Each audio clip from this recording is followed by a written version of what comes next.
If you've been told to just use AI, but you still feel stuck on what to say, where to show up, and how to stay consistent, that's not an AI problem. It's a communication strategy problem. That's why the AI Desk was created by the Media Insider. The AI Desk helps small business owners organize their message, clarify their voice, and build a communication system that can actually run without hiring an agency and without sounding like everyone else online. AI should support your thinking, not replace it. That's the AI Desk from the Media Insider. Clarity first, tools second. For a free 30-minute discovery call, go to themediainsider.co and click Connect. Today on the Local Whidbey Podcast, we are honored to have Alanah Lawrason, known in these parts as the farm her of Foggy Hill Farm. Nestled on Whidbey Island, Foggy Hill is a 2-acre vegetable and cut flower farm that's as much about growing community as it is about growing food. Alanah has been farming in some capacity for about 8 years, including roughly 5 years here on Whidbey, learning everywhere from Houston nonprofit gardens to AmeriCorps in Arkansas to local farms like Willowwood and Foxtail before striking out on her own. Her mission? To grow nutritious, chemical-free food, and the joy of bringing flowers to help people reconnect with where their food comes from, to build slowly with intention and in community. We'll dig into how she does all of that, the challenges, the triumphs, what it means to farm here on the island, and how we all support our local food systems. Get ready to hear from someone whose hands are in the soil, whose heart is in the flowers, and whose vision is rooted in growth, both literal and community-wide. Let's chat with Alanah. Hi, Alanah. Hi, Magsy. Thank you for having me out to Foggy Hill Farms. Is that correct? Yes. That's right. Okay. So one of the things that I wanted to do and interview you is because you spoke at the garden club, and I really liked your personality, and we have a Texas connection. Yes. And so I thought, okay, she'll be fun. Plus it's a woman-owned farm. And so that's awesome to interview someone, me being female as well, and hearing about your journey. So my first question is, tell us the story of how you first fell in love with farming. What was that? What was the spark? Yeah, so I was an Arkansas Garden Corps member, which is an AmeriCorps member, and I found a farm job. I didn't know anything about farming, and I started working on this farm, and I just fell in love with the life cycles and moving my body, and yeah, I just got bit by the farming bug. Okay. In Arkansas? Yes. Is that where you're from? No, I'm from Texas originally. Okay. That's what I thought. I was trying to remember the Texas connection. Yeah. So that leads me to the next question. You farmed in different places, Texas and Arkansas here. What did you learn in each place that shaped how you farm now? Yeah, so in Texas, I worked for an urban farm in Houston. It was more of a startup. So I feel like that taught me a lot about grit, how to kind of start a farm, especially in a very unique setting, which is downtown Houston. Yeah, and farming in the heat. Oh, you were downtown? Yeah, I was that's right. East downtown. Yeah. And then in Arkansas, it was a more experienced small-scale organic farm. And I feel like I learned a lot about managing people and running different markets. And it was quite a journey. So tell us a little bit. I remember at the garden club you talked about food being nutritious and chemical free. So what is your definition of that? Yeah, so for me, I've mostly always worked on certified organic farms. I'm not certified organic, but I follow organic practices. And so I believe that shows through the food, very chemical free and healthy, and also high quality products that the customer is always going to get, and just caring about the food that we grow, and being really intentional about not using chemicals, because I feel like we're surrounded by chemicals. Is it harder to scale? I don't think it's really harder to scale, because I've had a lot of experience working on larger organic style farms. I think it's just, once you learn how to do it, it kind of becomes your way of life. Okay. So we're in the winter. So that speaks to all the different seasons that are here. From soil prep to harvest to sales, how does each season lay out for you? Sure. So winter is sort of air quotations rest. Yeah. But usually I'm doing a lot of cleanup and shutting down the farm and Cleaning the barn. Yeah, cleaning the barn, as you saw when you pulled up. And dividing my dahlia tubers, getting stuff ready for sales. And then kind of going into spring, we're starting the seeds. We're waking up the field. We're putting stuff in the tunnels. And then opening the farm stand, slowly starting to sell more food. And then kind of full on in the summer, you're doing sales and weeding and marketing, and then fall is just a ton of harvest. Right. And then the cycle repeats. So what is your favorite? Man, that's a tough one. I think I've thought about that a lot because I used to think it was kind of winter, but I think I like spring because while it is very hectic, it's like a sign of hope. And every farm season, you get the opportunity to try again. Yeah. And so spring feels like fresh and new and exciting and so full of potential. So what has been your biggest challenge starting and managing your own farm?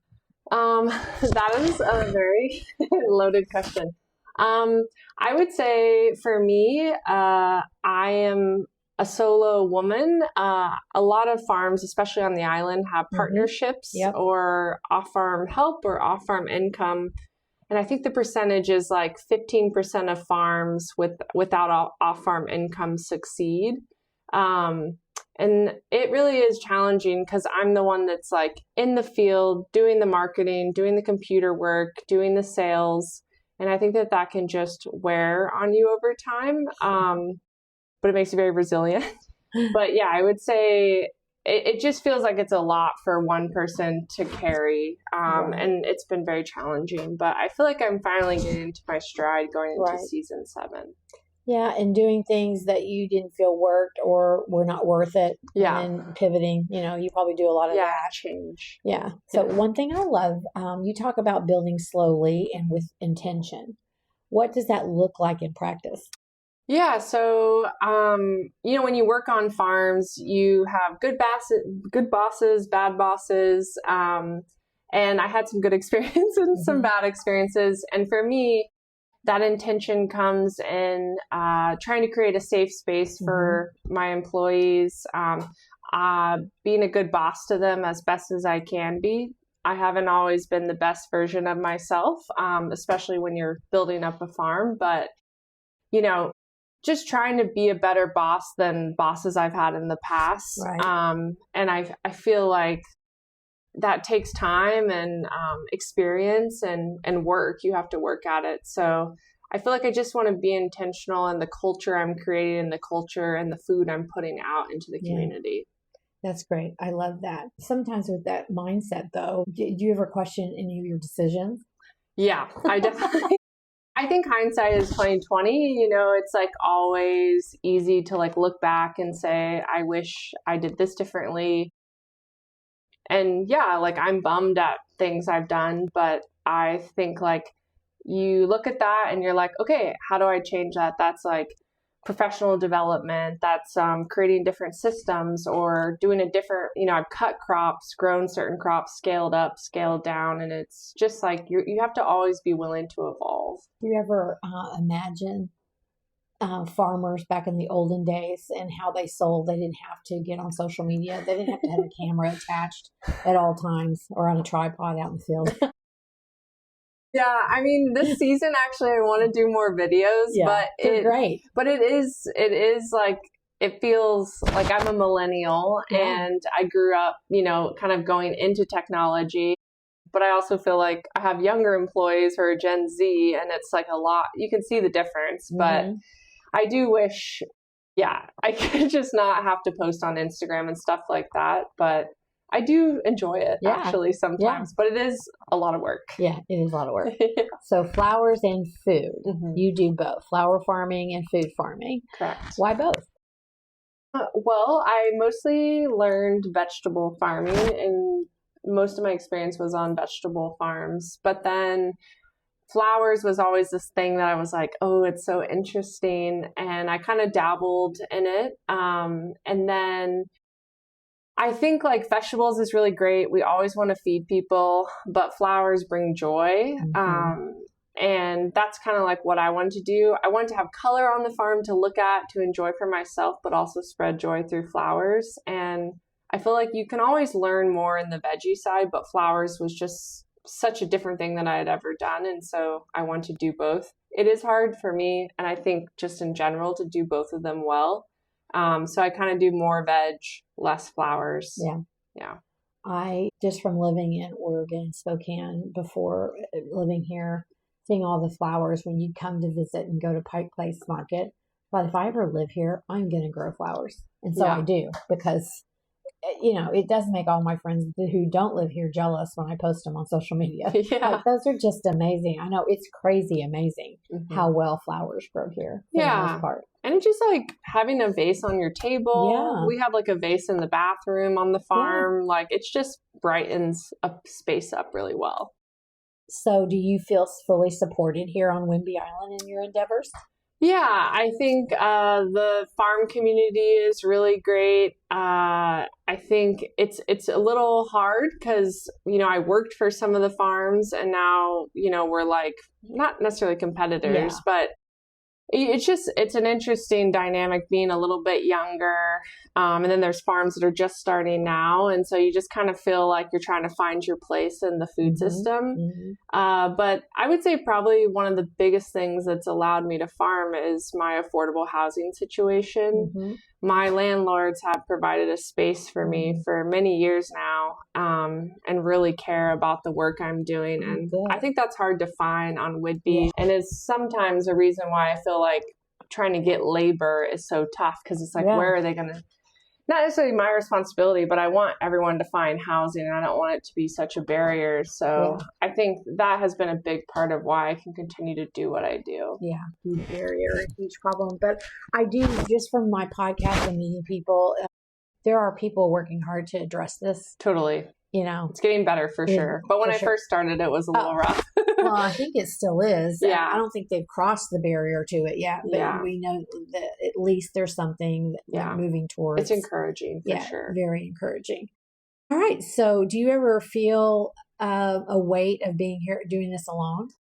Yeah, I think sometimes it can feel kind of lonely. Like, sometimes I wish I had like a partner to farm with, or just like romantic, or just like a business partner. Because sometimes you get in your head and you almost have decision fatigue, and you don't really have, people to bounce it off with. But I have great friends and mentors that I talk to situations about. And I try to like reach out if I'm feeling like a little bit lonely, and that seems to go well. Yeah.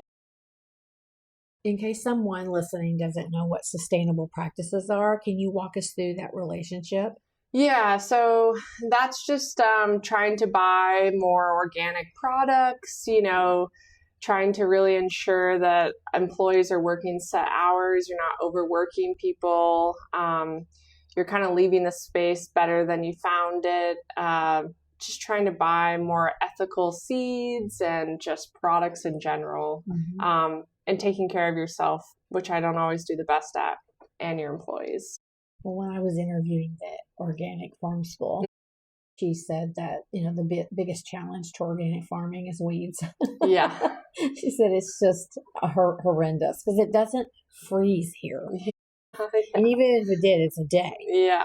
And I noticed that even at my own property, that the weeds here are worse in the winter. Really? Yeah. And then she said, but then they're popping up around our food.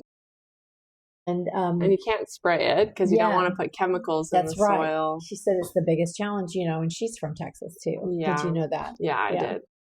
Okay, so what practices are you doing now? What you want to do and what holds you back?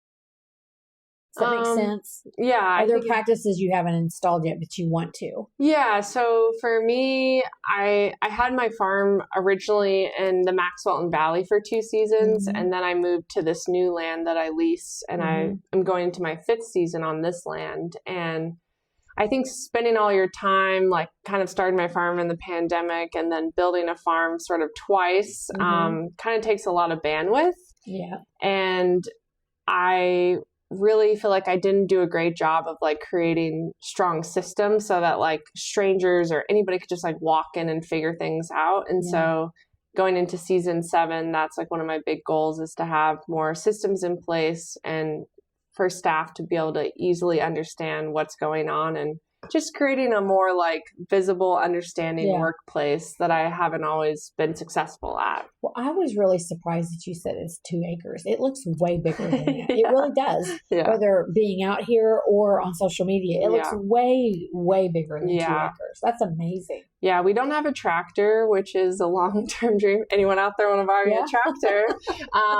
But yeah, we have a little walk behind BCS, but try to make the beds a little bit more permanent now, so I don't have to rebuild the farm every season. So that's a lot of like tarping and different things like that. It's a good idea, listeners. If someone has a tractor sitting around their property that you could tinker with and help Alanah out, that would be great. So when is the farm the most magical to you? That's a hard one. Can I say like 2 options? You can say all 4. Okay. Because I know I gave them to you on paper, like morning, some people like golden hour. Right. So I would say kind of in the summer, I would say like the morning is kind of nice because there's so much potential for the day, and I do like a field walk, and I just feel like everything is calm and quiet, and I can just kind of like gather my thoughts, and I feel like that's like a very calm sort of emotionally. But the farm to me is the prettiest probably at the golden hour, especially when all the dahlias and flowers are in bloom. Yeah. You just like, you definitely romanticize farming then. So yeah, I think like for emotional time, I would say morning, and then for just like straight beauty, I would say golden hour. Golden hour. Okay. So what role do farmers markets or in the food hub, which I love, and your farm stand play in your business? Yeah. So starting out, I mostly had a farm stand and then did the food hub. And then I've kind of switched to doing farmers markets, the farm stand and the food hub. And then in the past year, I have transitioned to mostly just my farm stand and the food hub, which I've been heavily involved in the co-op or the food hub. It's kind of, we use it interchangeably, but I was on the board and super involved, and I've actually moved a lot of my wholesale accounts to that. And for me, I wanted to do all of the sales channels just to kind of get a feel for, financially how they would make sense. But I have actually scaled back to sales channels just due to like nothing wrong, but just my personal life, like my bandwidth. It's really hard to like do all of them well. And I found this year just scaling to the food hub and the farm stand, I had a little more flexibility in my personal life, and then also was able to do both of them a lot better. Sometimes less is more. Yes, it is. So farming's risky, whether it's climate or pests or crop failure. So how do you plan for these uncertainties? Yeah, so I have mostly worked on diversified veg farms and have learned that although I've grown like everything, it's not always the best, but having a little bit of diversity is helpful. So if you have, for example, your carrot crop fail, you at least have some lettuce or greens or beets or something like that.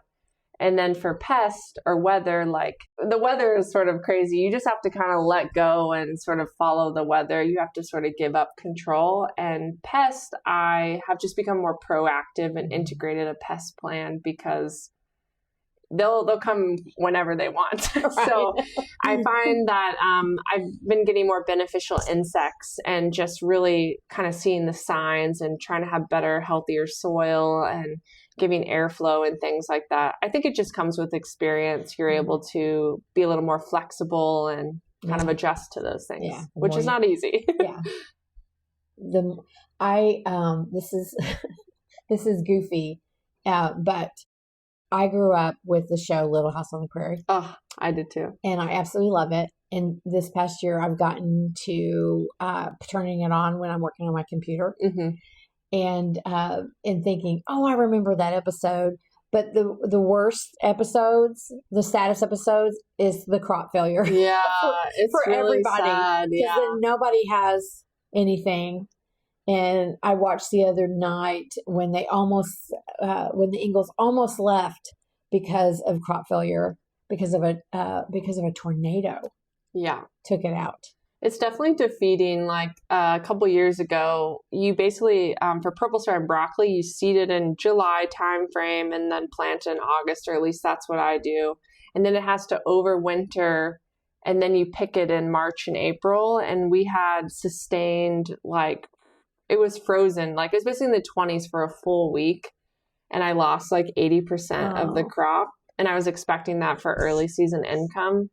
And so kind of that really taught me, like, I need to kind of have a different plan. And so that's why I'm doing the 20s here this year? That was like 2 years ago. Okay, I was about to say, yes, 2 years ago. Yeah, 2 years ago. But now I just I'm trying to work on my dahlia tuber business so that I can have early spring income. Yeah. So if I do, I still plant those crops, but then it allows me to have something in place. Yeah.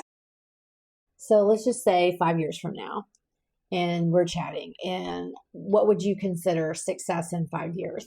So success in 5 years for me would be more free time and being off the farm, kind of doing more hobbies like biking. But I would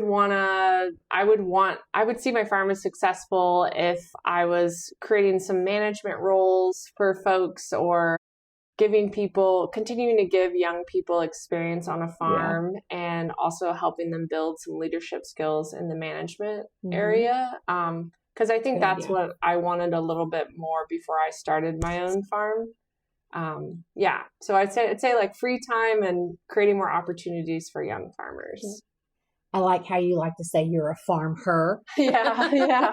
I like that. So what have you learned about yourself since becoming a farm her? That's great. That's a great question. I think I have learned that I'm a lot stronger and more resilient than I feel like I give myself credit. I have become a lot more flexible, which is tricky. I think I used to be like really, really straight edge. And then I learned like, you can make boundaries, but like the weather and the farm will throw curveballs at you, and you just have to be flexible. Yeah. But it's an uncomfortable learning process. Yeah. Yeah. Well, you're courageous. Thank you. That way. All right. So for our listeners who want to support local farms, or maybe start growing some food themselves, what advice would you give? To support local farms, a couple of things. One would be, if you have social media, is to repost farmers' workshops, their farm stand openings, because that's free. Truly, it's free, and it's the easiest thing you can do. Yeah. And you're already scrolling, so just do it. Just share, yeah. So that would be my like free thing. And then if you're able to, I know financially stuff is kind of tough for people right now, but if you're able to, try to buy a couple things from a farm stand or a farmer's market or the food hub instead of the grocery store, it does take a little bit of kind of going out of your normal routine, but once you get it going, it's really easy to continue. So that's what I would say to support farmers. But if you're wanting to grow your own things, a lot of farmers or people in the community do workshops. Yeah. So I would suggest signing up for their workshops, and then you would also be supporting them, and then reading some books, seeing if you could get like a part-time job on a farm if you wanted to do something bigger. Yeah. And then a lot of seed company websites like Johnny's or High Mowing, they have great resources online to teach you how to grow. Yeah. And Growing for Market magazine is also another awesome market. Yeah. Okay. These are things that I still reference. Well, and I noticed, was it the Food Hub that had a workshop on how to take your product to market? I think that was Goosefoot, technically. Goosefoot was doing it? Okay. Yeah, but the Food Hub did speak on a panel for that. Yeah, Goosefoot does a lot of cool classes as well. Yeah. Okay, so I'm going to add a question here because it just came to my mind. One of the things I've noticed on the Food Hub is the increase in prices. And so someone asked me a question once. They said, we don't understand if they're growing here. How can they, why would they be affected by tariffs, or why would they be affected by that? Why do they have to raise their prices if they want us to buy from them and not go to the grocery store? Sure. So I know there's an answer. Yeah. So if you have an answer to that, I'm sure it'd be very helpful for people. Yeah. So from the farmer perspective is that the seeds, the soil, all of our costs are rising. And I'm not like a big corporation that's trying to say like, this is affecting us and I'm making this up. It's just true. And so also like, I need to make a living wage. I want my employees to make a living wage. And so you do have to raise some pricing. And often actually not all the items, I understand, is some of the items are actually pretty comparable to the grocery store. I mean, I grew up in the South in Texas, and coming here was a big shock for how expensive groceries, gas, etc. is. So I would just challenge to do a little price comparison. And then from the Food Hub side, it's not actually a nonprofit. It is just an organization it's a business. And so they had to also raise their markup a little bit. And some of the growers are able to kind of compensate. And we do understand it's not, the Food Hub is not always like the place that everyone can shop. So we understand that, but I think costs are just going up everywhere. And also the cost of running the business it's just tough. You know? Absolutely. So I just tell people, if you can't afford or you can't shop, totally understand. But another way is just telling people about the Food Hub, or just going to the farms direct too is also great. So in 2023, I went to France with some girlfriends. And one of the things that I did not expect is how much cheaper their food was by at least 50%. I was shocked. I just thought everything would be more expensive in Europe, but it was not. And one of the reasons why is because even restaurants, they serve there what is currently available. Where Americans want what they want all year round. Even if it's not its growing season. You can get it. And that's one of the things I noticed when we would go during the day and we were stopping to get something to eat, that almost all these restaurants in a row had the same food on their food boards that they would write on there, because it's what's available. They just maybe fixed it in a different way, but everybody has the same stuff. So how are we going to make this sandwich different? So we thought that was funny. But that is the reason why is they don't have all the things that aren't in season. Or at that time. And I think it's too is that I think people are strapped for cash. Like I obviously can't even afford some of these like very expensive items, but I think too, just like America, United States in general is like, doesn't want to pay what it actually costs to grow the food, and that's like a tough thing that I think all of us have to sort of face a little bit, but also some people have the privilege and luxury to do that and others don't, and totally understand that aspect as well. So, well, you don't even want to get me started, because my whole thing is that, yes, wages haven't gone up, but if you can buy fast fashion, you can buy a little bit more expensive, healthier, it's what you prioritize. That doesn't have hormones in it, which is, and it is a priority, either your health or that. And so, I think that I really do feel that wages haven't gone up in decades. However, there's things that we buy we don't need. Oh, totally. Or like a $10 coffee, it's like you buy that, but you can't buy a $6 bag of salad. It's just, it's tough. I get that though. That was funny, but that was a great example. Okay. So let's do my rapid fire questions here. All right. So morning farm ritual, first thing you do when you arrive. Well, currently I have 3 sweet baby 20-week-old kittens. So I come in and pet them and get a fire going. But in the main season, I usually start my day by doing a nice farm walk and preparing the action board for my staff so that we all have a clear idea of what's happening in the day. Well, I don't know what wood you are burning, but it smells so good in here. It's great. Okay. Go-to crop you love growing. For veggies, I really love carrots. The seed is super, super tiny, and I think it gets me every time. Every first pull carrot out of the ground, it's just like magnificent to me how you can have one tiny seed and it's this massive, cool orange root. Well, speaking of that, Steve, at Foxtail Farms told me that he his biggest thing is forgetting he already seeded a row and mixing root. And when you go starts growing, you're like, oh, a beet carrot. We're just out here trying to hybridize veggies. Yeah. Okay. So what's your favorite flower at Foggy Hill? Like, I don't know, but my favorite, well, I think you were going to guess that it's a dahlia. Yeah, it's not. Okay.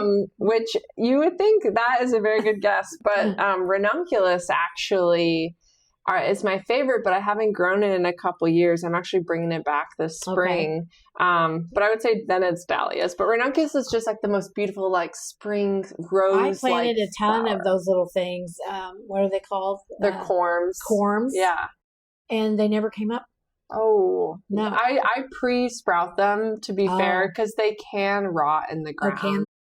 But we'll just pretend it's something else. So, funny story about ranunculus. One time, for our anniversary, I got these cute little books that you give to your spouse, and they fill them out. It shows how much they know you. There's 100 questions. Oh, wow. That's a lot. Yeah, I only missed one. Oh. Mike, I was shocked.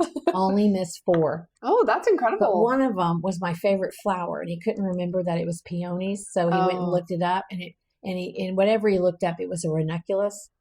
It can be similar. I think that's her favorite flower.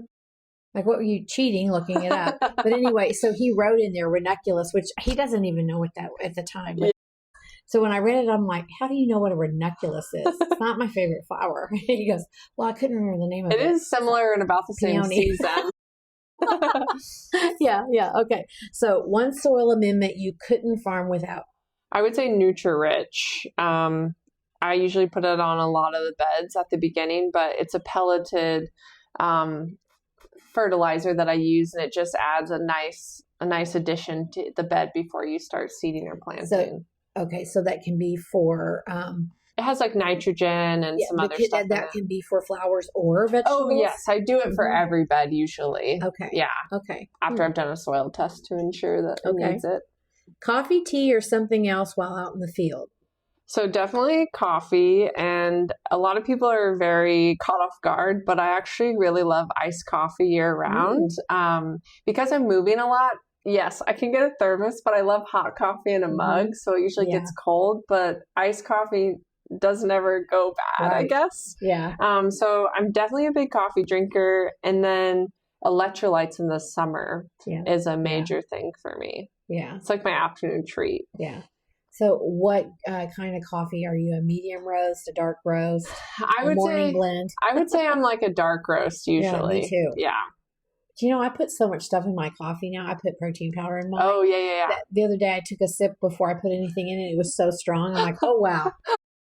Yeah. It was so strong. Okay. So what is your favorite farm snack? It would probably be a popsicle on the hottest day. Nothing hits better than that. Yeah, that's true. All right. Best spot on Whidbey to clear your mind after a long day of farming. That would probably be EB's Landing. I used to farm, there was a farm, Willowwood, out on the prairie. And so that was the first place I ever lived. I actually lived out and had that beautiful view. And it's always just been a place of comfort for me. It's a little bit of a drive, like a little over 20 minutes from here, but I just feel like there's nothing better than staring at the mountains. Yeah. It is gorgeous over there. Okay, so a tool you love or can't live without, besides your hands.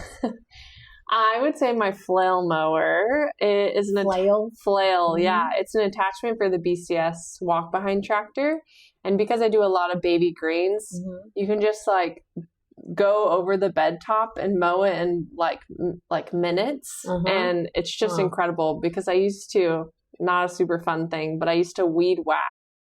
And that was so time consuming and very rough on the body. And now this thing just shreds it and creates like a green manure. Isn't it so cool when you find tools? So my favorite tool before this last Mother's Day was the attachment to a drill. So you drill holes for tubers, not tubers. Oh, yeah. I know. It's like an auger. It's a drill auger. Tulips. Yeah.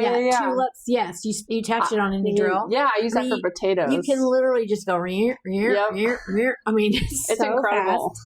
And then I got a really nice tool to give my boxwoods a haircut. But it's real small. It's so easy, Aww. And it really is like doing a haircut. Yeah, I love the drill auger. I learned that trick at Foxtail because it's really good for tomatoes and peppers too. You can drill holes in, because when I worked at Fox, I was his first employee, so I would literally dig the holes for the tomatoes, and then he got this cool tool, and it was way better.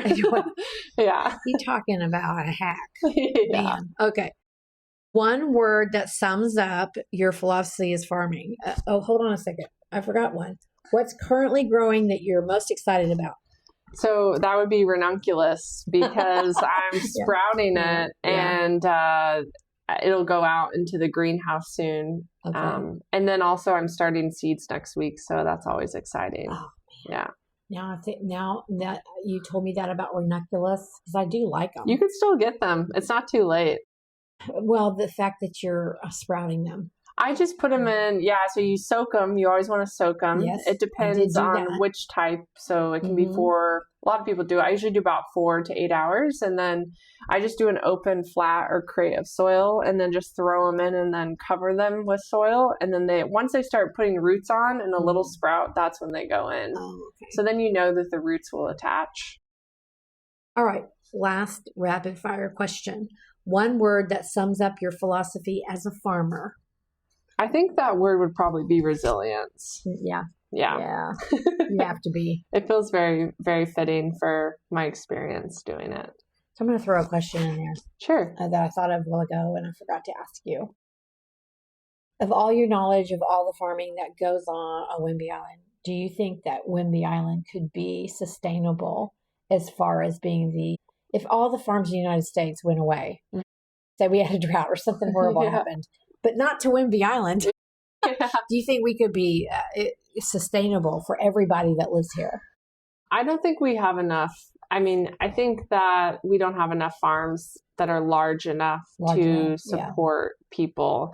I think that there's a lot of land that is unused currently that could be turned into farms, but most of the farms on the island are usually about 5 acres in production and below.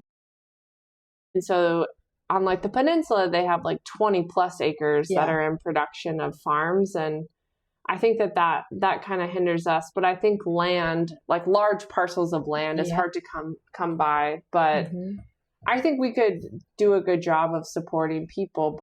I don't think we could feed the whole island, but I think we could get closer to that. We were discussing this at the garden club one time because they were talking about how easy it is to grow your own food. Yeah. But there's people here in apartments or they're on properties that don't have enough land, in a development or whatever. So I just was kind of wondering that. I just thought of it when you were talking. Yeah, I think like it's also really awesome. I feel like a lot of people on the island are really avid gardeners. Like they love like our plant starts that a lot of us grow. And I think that a lot of people could be even better at like sustaining themselves. Yeah. But yeah, I think it's just knowledge and access and coming together as a community to be that resilient. Yeah, a couple of years in a row now, I've done things from seed. And one of my most successful things from seed has been dahlias. Oh, yeah. But vegetables and stuff, tried other kinds of flowers besides dahlias. Perennials. Yeah. Well, I haven't been that successful at annuals, seeding them. Not coming up. So I think this year I'm going to actually buy starts from everybody. Yeah. Well, a lot of the flower seeds I learned is, especially like snapdragons and things like that, they're almost like a little speck of dust, but they usually need light to germinate. And so when you spray them, sometimes you're shooting them out of the cell trays, or a lot of them, they just take like 3 weeks to germinate. Yeah. So it's like that consistency can take I've had a whole time. Tray that nothing got bigger than a certain size. Yeah, so it became stunted. They were all stunted. Mm-hmm. So I'm like, and I'm thinking, okay, I got those from Floret or somewhere like that, and they're expensive. Yeah. And I'm like, what in the world is going on here when everyone else is showing their pictures of it work? So I just went last year, I started just buying from the different flower farms and stuff. Well, I'll have starts for you. Yes, well, I will get them because, I have tried the whole, my little place I start things is one of the shelving that has the plastic that goes over it. Sure. I got it on Amazon. You zip it down. And I had them in my foyer of my house. And they, the very first year I did them, they did pretty good, but they were, those shelvings they're not tall enough for when they get to a certain height. Sure. Mm-hmm.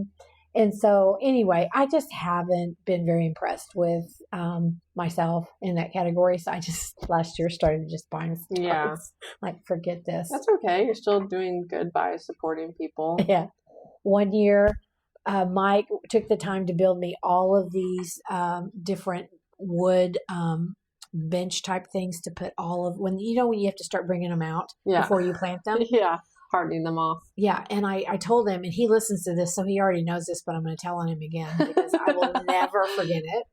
I said, please don't forget. I went out of town to bring in my stuff. I know where this is going. Well, we had a windstorm. They blew everywhere. Poor babies. So I get home and I'm like, what happened? He goes, we had a windstorm. Okay. It didn't click to him to go out and get them. And so I've just decided that the seeding thing, I don't know why, but the seeding thing with the dahlias worked. Yeah. Yeah. And I got quite a few of them. That's pretty good. And I really liked the idea of not knowing what they were going to look like. Yeah. You could start breeding dahlias. You could be a local dahlia breeder. Yeah. Just that part of it. Yeah. This year I dug up everything and that's, yeah, that's I finished that about a month ago. Yeah. It doesn't get easier, I don't think. No, but if you don't do it, they get too big. Yeah, it's just a mess. Yeah. So anyway, thank you, Alanah. You're I had such a good time talking to you. Yeah, this was so fun. Thank you for coming out. You're welcome, and I wish you all the luck and all the energy you need for this upcoming season. Hopefully we'll have great weather this year. Thank you. I appreciate that. Fingers crossed for a good spring. Yeah. Thank you. Yeah. Alanah, thank you so much for sharing your story and your soil with us today. What you're building at Foggy Hill Farm isn't just about vegetables and flowers. It's about care, patience, intention, and showing up for your community in a really tangible way. For everyone listening, if you've ever bought a bunch of flowers at a farmer's market and felt oddly emotional about it, now you know why. There's a real love, grit, and early morning hustle behind every stem and every tomato. You can find Alanah and Foggy Hill Farm through the Whidbey Island Food Hub online, and also she has a food stand at her farm. And we'll link all of that in the show notes so you can go support her beautiful work. Alanah, thank you for doing what you do, for feeding your neighbors, and for making Whidbey just a little more magical, one seed at a time. An intention of the Local Whidbey with Magsy podcast is support of organizations who directly serve locals. No one should have to choose between a meal and a maxi pad.